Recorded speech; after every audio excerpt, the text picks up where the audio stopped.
find that one thing that really gets you excited to get up in the morning and stay up late at night for, and drive for that and help others understand that and get them excited. And then you end up at a company where you've got like-minded folks doing that, or you end up at a club where your kids are and you get the other parents excited about it, or the kids excited about it. But you find that and live it intentionally. This is Intentionally Ever After. Join intentional lifestyle coach Joe Bukartek for a series of personal conversations and coaching sessions with various people about how living with intention shows up for them.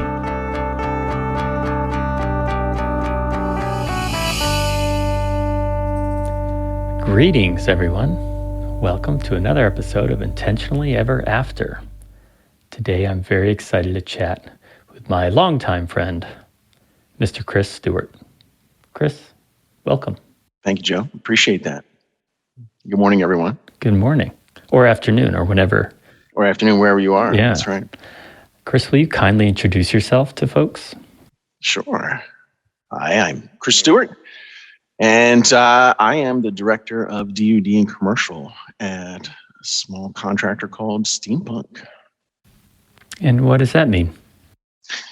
We are a government contractor, and we do things a little differently. Human-centered design is at the focus of what we do, which really gets into my background, which, I started off as a graphic designer and have a creative sort of background, and then evolved into program and project management. So combining the government contracting experience with my creative side was really one of the draws to this company. We're disrupting the government contracting space around the Beltway, and it's super exciting. The culture is amazing. It is different. I had folks join us and on this journey that we've started. So it's been great. I mean, it's a cool name. The company sounds cool. I know, right? I mean, just the name alone, people are like, wait, you're a government contractor? Yeah, let's talk. So it is a conversation starter. The name is unique. The culture is unique.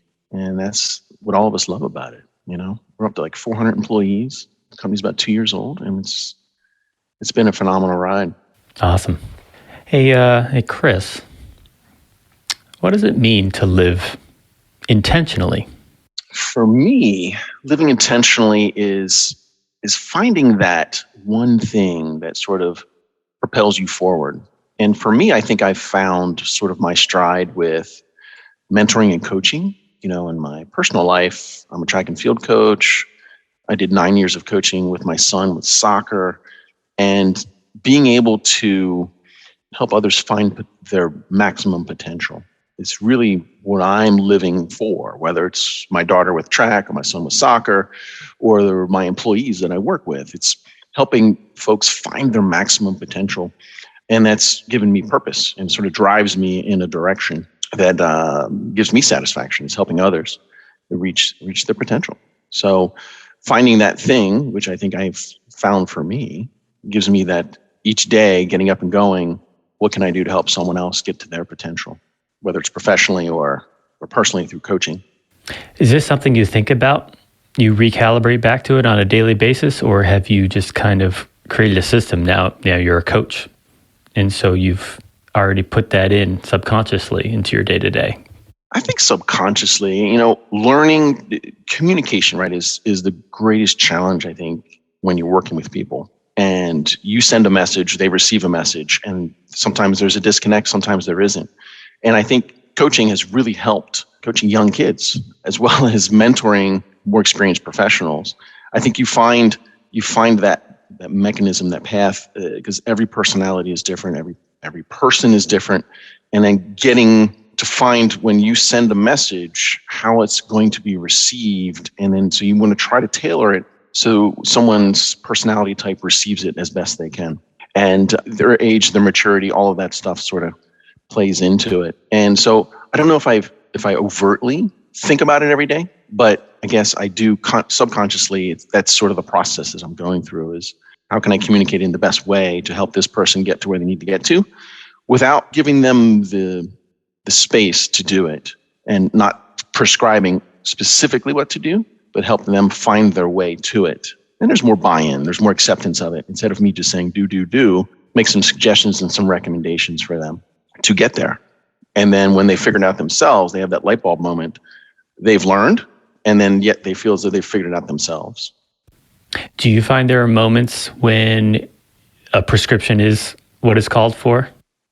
Yes, there are times when someone is challenged, is struggling to get from point A to point B, whether it's a task, whether it's an activity, whatever it might be. Yeah, a little more prescription is necessary at times. They either have zero to little experience, or they're really just sort of stuck. They get into sort of the blinders on, they get lost in the chaos. They're not quite sure which direction to go. So yeah, giving a little more prescription on, do this to get to here, and then go from there and do these other things. So prescribing sometimes is more beneficial for certain folks. For you, what is one change in habit that has had an exponential payoff? Morning walks. If there's one thing I could recommend to folks is take a morning walk. Block that time for you, one, for your health, but two, to help clear your mind, or also go through things in your mind. But just making that time, blocking that time for you, no one else. Sure, if you want to read some emails while you walk, or listen to audiobook while you walk, or whatever comfort thing that help you sort of process your morning, that time that you have. But for me, that's been it. It's been good for my health. It's been good to help think through things, and really a great way to start the day, whether it's cold out or warm out during the summer. Just do it every day. Find that time. So for you specifically, does that happen at the same time, around the same time every day, rain or shine? I try to, yeah. I try to do at least, if it's 6:30, 7 o'clock in the morning, to at least an hour to walk a mile or two, 3 longer walks on the weekend, 4, 5, 6 miles. So just continually do that. It gives you perspective, time to decompress on certain things, get your heart rate up. If you feel like jogging, work in a jog as well. But definitely do the walking. And it sounds like part of the benefit is time to yourself, by yourself. Absolutely. Everyone needs time for that. And when you don't, you get overwhelmed with the demands of the day, whether it's work, whether it's family, you name it. But you need to block off that time. Yeah, for sure. Do you find that morning time is the easiest to block off? If you're able to get up early enough, yes. For me, especially this time of year, it's dark by 6 o'clock. And I normally coach in the evenings. So it's 9 o'clock till I get back. It could be a little cold, it could be a little dark. Not necessarily the best conditions for a walk. But if I miss it in the morning, I'll definitely do something at night. But morning time, the sun's coming up. It's fresh. You're, getting the day going. Oh, that sounds great. I love that. What have you said no to that has made a significant impact in your life? That's a great question. What have I said no to? I think that morning time, blocking that off to be mine. So saying no to someone else taking that time from me. I don't know if it's really a no, but focusing on time for me. So no to anyone else in that time frame. Now, has that come down to an actual conversation where you've had to say, no, I'm unavailable to you? Yes, actually. Yeah. I've had some calls requested during that time frame. And if that's the only time that person's available, I've accommodated, but typically, no, I'm in the middle of a walk at this point. Can we talk after I'm back? Those sorts of things. And they typically understand. And it sounds like in the instance that you do take that exceptional call, that you're insisting upon the walk later on in the day. Or if I'm in the middle of the walk, I'll be like, well, do you mind if we walk and talk? So it can be a combination of, which is fine for me. I'm getting my walk in and I'm solving whatever issue is up at that moment. So it's a 2-for-1. This sounds like a very simple practice, but again, it sounds like there's huge implications. It is a simple practice. And it's one that, I initially started at health benefits. During COVID, everybody put on a little bit of COVID weight. And it's like, I want to get this off. And what's the easiest thing to do? Take a walk. And then you start to see some health benefits from it. And then it's like, I just want to keep doing this. And then it sort of becomes the routine, because that's the hardest thing, is establishing that routine and just doing it every day and every day. And then when you don't do it, you miss it. It's like when you're working out, if you're, Army 10 miler, right? Did that for this is my 10th year doing it. And when you don't run, don't prepare, your body starts to kind of subconsciously tell you, like, you got to go do something.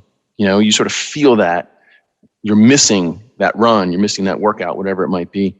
And same thing with the walks. It's sort of like your body is sort of in that condition of doing something at that time in the morning. And when you don't do it, something feels off. So it's getting that routine going. That's the hardest part. But once you repeat it, continue to do it, that is your day. It's part of your day. What area in your life feels just about perfect? It's a great question. I don't know if anything ever feels perfect.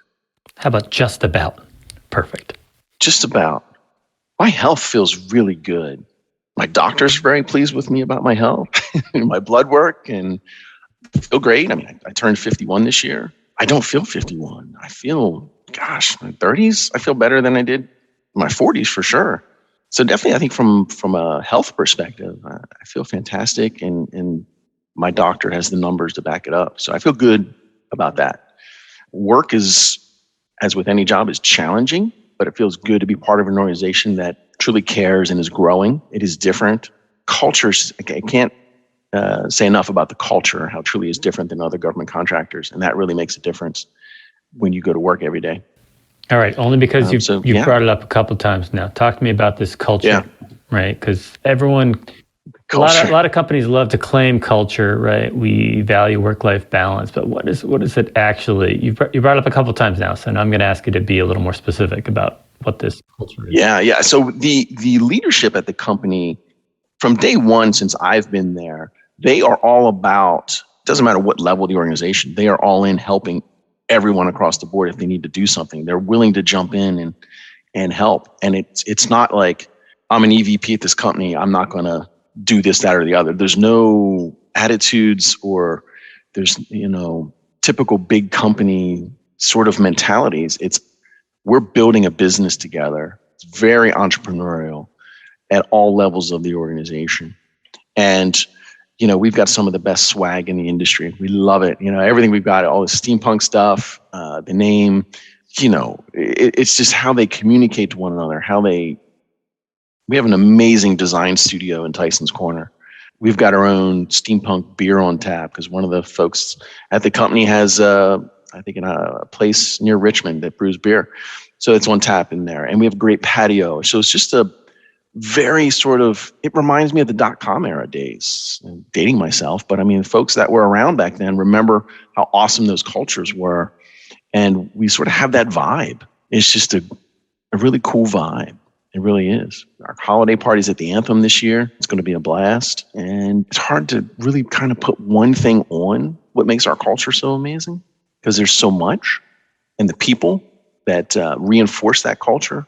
But it's a culture of support and helping one another as we help our clients. Phenomenal, man. It really is.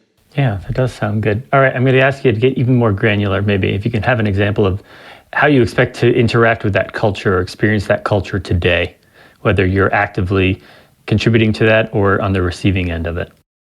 I don't know if I understand the question. Sure. Exactly. Yeah, because I'm asking. Restructure that one. Sure. I'm asking for a specific instance of how you're going to engage with or experience the culture today.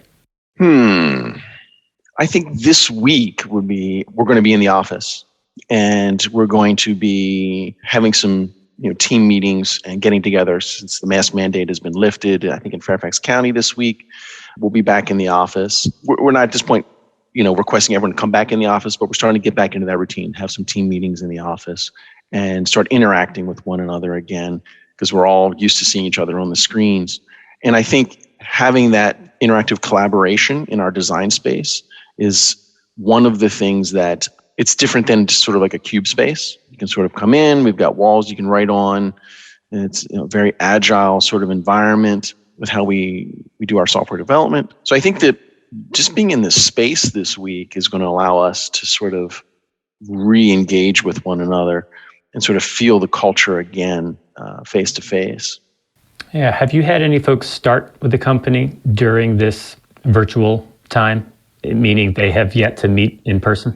Yeah, I did. I mean, I myself started during COVID. A lot of our growth has happened during COVID. So yeah, I think a significant portion of the company has always been virtual.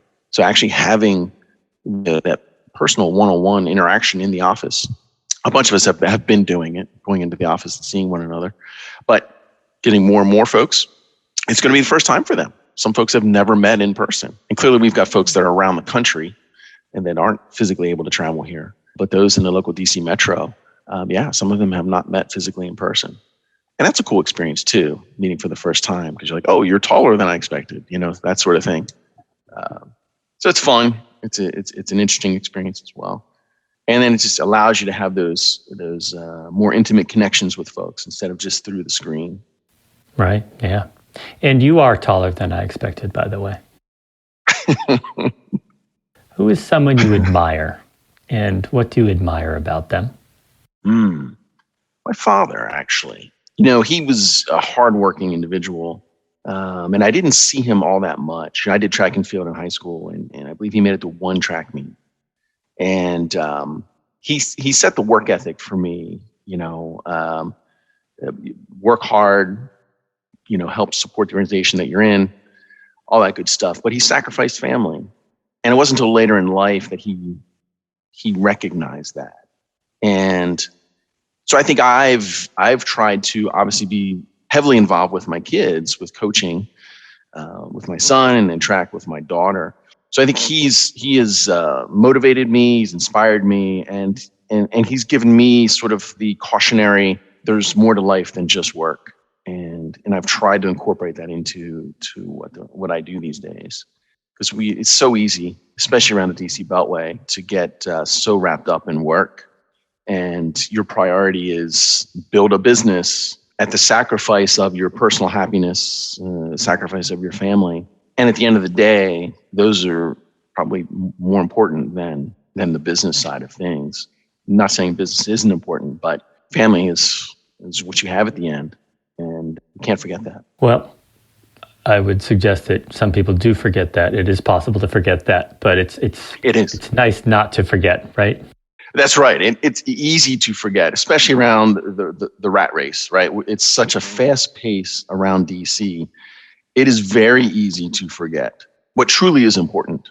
My mother passed a couple years ago from Alzheimer's, and it's time. Watching her go through that process, you see someone losing their memories, losing who they are. And it's a reminder that life is going to continue whether you're building this business or not. Your family will hopefully still be there after you've built this business or career or whatever it is you think you need to have in your life. That's more fulfilling than raising your family or doing those other things. So yeah, DC it's a brutal area when it comes to demands on your time, and being part of a growing business makes it difficult. And that's where it's important to have a great culture at a business that really pushes, hey, work-life balance. Make sure you're there for your kids for those important and milestone events in their life. Yeah, and I imagine it's helpful to be able to share those kind of personal details with colleagues, so they serve in a way as an accountability system. It is. As we get to know each other, right, it's what are you doing? I've got 3 little kids, or you hear those things. Oh, and you build those. It helps you build relationships like you do with your customers, right? You try to understand what demands are on them, right? And sometimes having a meeting late at night is better than trying to fit it in midday because they've got daycare, they're picking up their kids, whatever it might be. And so we all sort of have that common understanding of where someone's coming from, if they're stressed, if they're trying to get a million things done at once, and how again, it goes back to what I was really talking about with communication. How is so-and-so going to receive this message? And if you know them more personally, the more you get to know them, know their personality type, the demands on their life, you can tailor your messaging for them and in a way that it will be received. So yeah, having those conversations, getting to know someone is critically important, whether they're a colleague, whether they're a client, someone you're coaching or mentoring, all of those sorts of things. Understanding them as a person, critically important. What do you imagine some people admire about you? I don't know. That's a tough question. People admire about me. I'm there for people. If someone needs help, I don't know, I always jump in. It's a good question, Joe. I don't have folks really other than, parents will tell me they appreciate what I'm doing for their kids. Sometimes we have some really kids with some challenges in life that they learn differently and they do things differently. And having a parent come to you and say, this is the first time Johnny has ever done this, out of the other. Thank you so much. Humbling to hear, parents be appreciative of that. Yeah, I guess I just like to help, give my time where I can if someone needs help doing something. Guess that's something people would admire about me. That's a great question. Yeah. Well, I mean, it's not always something that we get validated for or acknowledged around, right? They might not actually come out and say it. It's nice when they do, because then there's no doubt. Mm-hmm. Although some of us might even question it as they're just trying to be nice, right? But it's definitely a starting point if someone comes up to you and says, thank you for doing this or being this way. Yeah, so the reason I ask it the way I do is what you imagine some people admire about you is we don't always get to know, but we try to live our lives in a certain way. And for some of us, we have one particular way or a particular aspect we're trying to embody.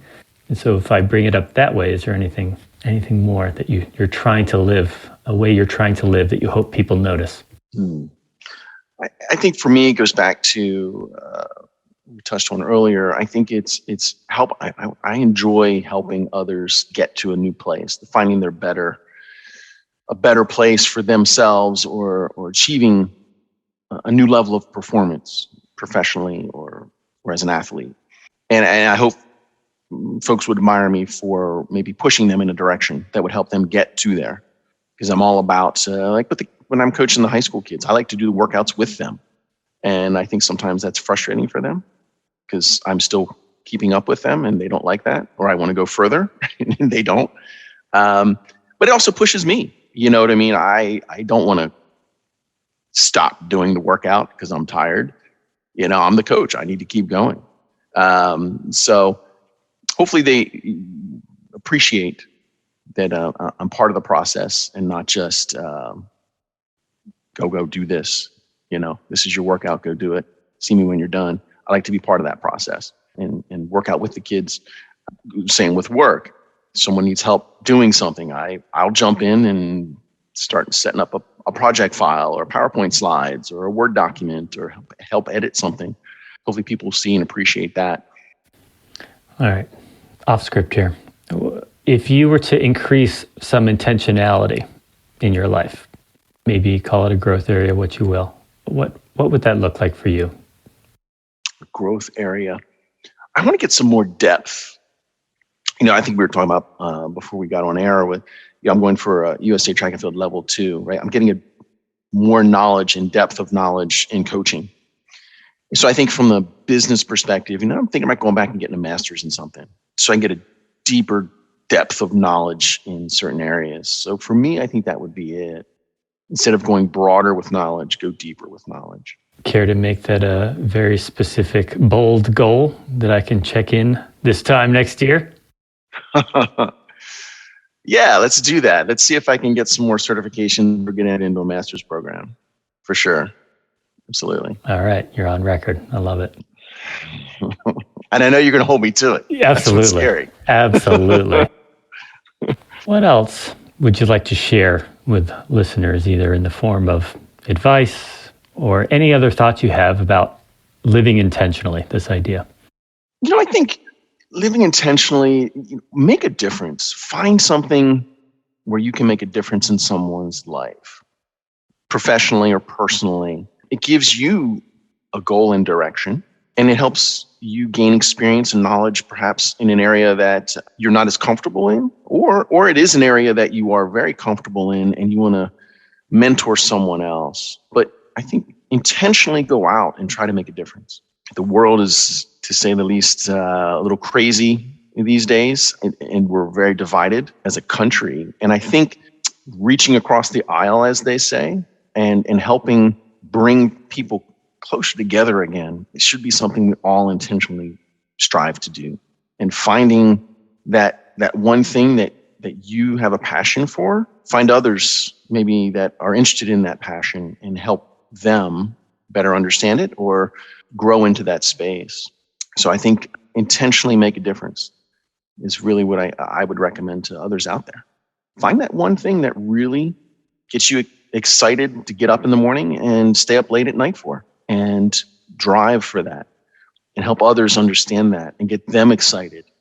And then you end up at a company where you've got like-minded folks doing that, or you end up at a club where your kids are and you get the other parents excited about it or the kids excited about it. But you find that and live it intentionally.